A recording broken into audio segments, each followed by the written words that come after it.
The sun was sinking low, spilling a golden hue across the empty stretch of highway. The occasional gust of wind stirred the dust, and apart from the hum of faraway cars, the road felt eerily still. But not too far ahead, a sleek black Mercedes-Benz sat stalled on the shoulder. Its hazard lights blinked like tired eyes, warning passers-by. Beside it stood Richard Wallace, a man in his late 50s. Tall, broad-shouldered, and impeccably dressed, Richard had the aura of someone used to being in control. But at that moment, he looked nothing like the billionaire businessman he was. His phone displayed no signal. His suit jacket hung over his arm, and his forehead glistened with frustration. He had been stranded for nearly 30 minutes, and no one had stopped to help. "Unbelievable," he muttered, glancing at his expensive watch. "People today have no decency. They just drive past." Just then, in the distance, a figure appeared. Small, at first, then growing clearer.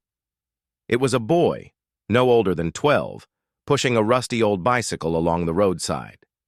His clothes were faded, his shoes worn, but his stride carried a kind of confidence that didn't match his appearance. His name was Malik Johnson. Malik noticed the car and the frustrated man pacing beside it. He slowed his steps, resting one hand on his bike's handle, and called out politely, "Mister, you need some help?" Richard glanced at him, frowning. "Help? You?" He chuckled bitterly. "Son, this is a Mercedes. Do you even know how to change a tire?" Malik didn't flinch at the condescension. "A flat tire's a flat tire," he replied simply. "Doesn't matter if it's a Mercedes or a bicycle." Something in the boy's tone made Richard pause. He studied him for a moment. Malik's shirt had patches on it, and his jeans were torn at the knees. But his eyes, clear, steady, and bright, were filled with determination. "You really think you can fix this?" Richard asked skeptically. Malik shrugged. "I can try. My mama says when you see someone stuck, you don't walk away." There was something disarming about the boy's sincerity. With a sigh, Richard gestured toward the car. "All right, let's see what you can do." Malik leaned his bike against a guardrail and walked over. In minutes, he had the jack in place, the bolts loosened, and the spare ready. His small hands worked swiftly, his focus unshakable. Richard stood nearby, watching with growing surprise. "You've done this before?" Richard asked. "Plenty of times," Malik replied without looking up. "My uncle runs a little garage. I help him out after school sometimes. Learned it all, there." Within 20 minutes, the tire was replaced. Malik wiped his hands on his shirt and stepped back. "There you go, mister. Good as new." Richard tested it by tapping the wheel with his shoe. Perfectly tight. He raised his brows, clearly impressed but unwilling to admit it. "Not bad, kid. Not bad at all," he muttered. "You saved me some trouble." Malik smiled faintly. "Glad I could help." He turned to retrieve his bike, as if the matter was finished. But Richard stopped him. "Wait, aren't you going to ask for something?" Malik turned back, puzzled. "For what?" "For fixing the tire. Don't kids your age usually want money for this kind of thing?" Malik shook his head firmly. "I didn't help you for money, mister. I helped because it's the right thing to do. My mama says kindness doesn't cost a dime."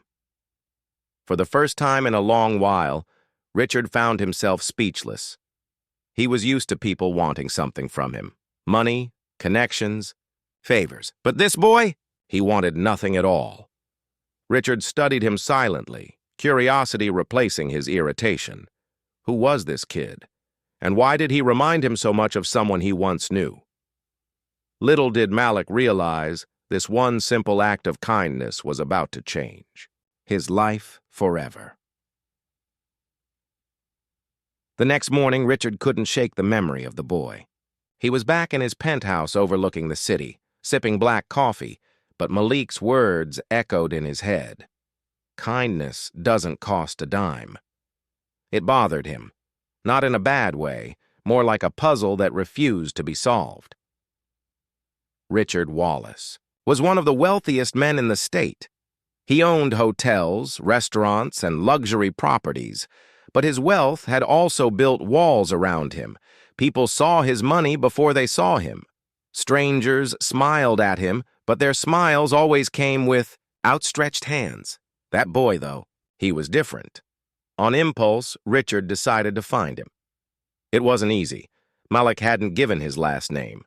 But Richard remembered the way he spoke of his mother and his uncle's garage. With a few calls, Richard's assistant tracked down a small auto repair shop in one of the poorest neighborhoods on the city's outskirts.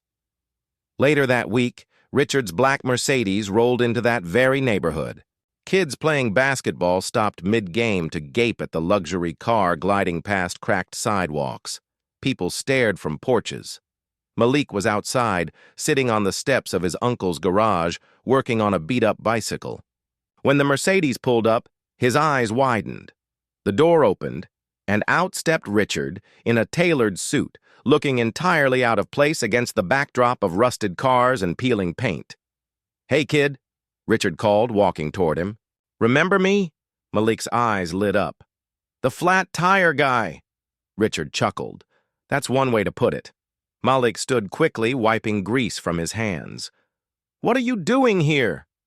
"I wanted to thank you properly," Richard said. He handed Malik an envelope. "This is for your help the other day." Malik glanced inside and froze. Cash, more than he'd ever seen in his life, at least $1,000. "Mister, I can't take this," Malik said quickly, pushing it back. "I told you. I didn't help you for money." Richard frowned. "Kid, do you know how much this could do for you? You could buy clothes, books, maybe even a new bike. Don't be foolish." Malik hesitated, torn. His family needed money. His mom worked 2 jobs just to keep food on the table, but something inside him, his pride, his values, wouldn't let him take it. "My mama says real help doesn't come with a price tag," Malik said firmly. "If I take this, it won't mean the same thing." Richard was stunned again.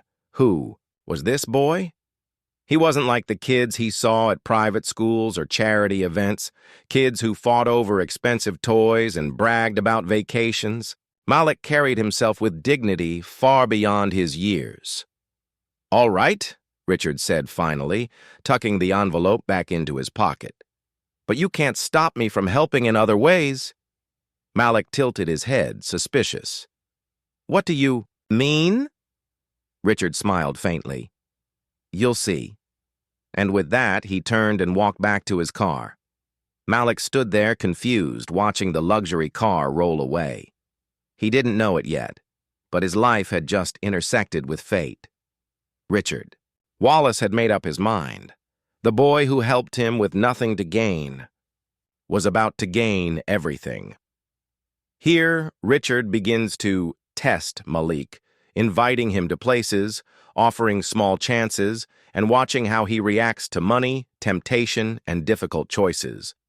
Malik's honesty and integrity shine through, surprising. Richard, at every step, will detail Malik's struggles at home too, showing his mother's sacrifices and how badly they need help, but Malik still refuses to compromise his values. Richard decides to mentor Malik secretly. He arranges opportunities, scholarships, access to good schools, even part-time work. But he never tells Malik it's him pulling the strings. Malik keeps proving he's not just hard-working, but truly exceptional. Richard grows emotionally invested, almost seeing Malik as the son he never had. The climax. Richard finally reveals his plan. He invites Malik and his mother to his mansion, where he announces he's funding Malik's full education and wants to guide him into becoming a future leader. Malik's mother breaks down in tears. Richard tells Malik, "You helped me on the side of the road when I was stranded. But what you really fixed that day wasn't just a tire. You fixed a piece of me I thought was gone. You reminded me that kindness still exists. Now, it's my turn to help you." Malik's life is changed.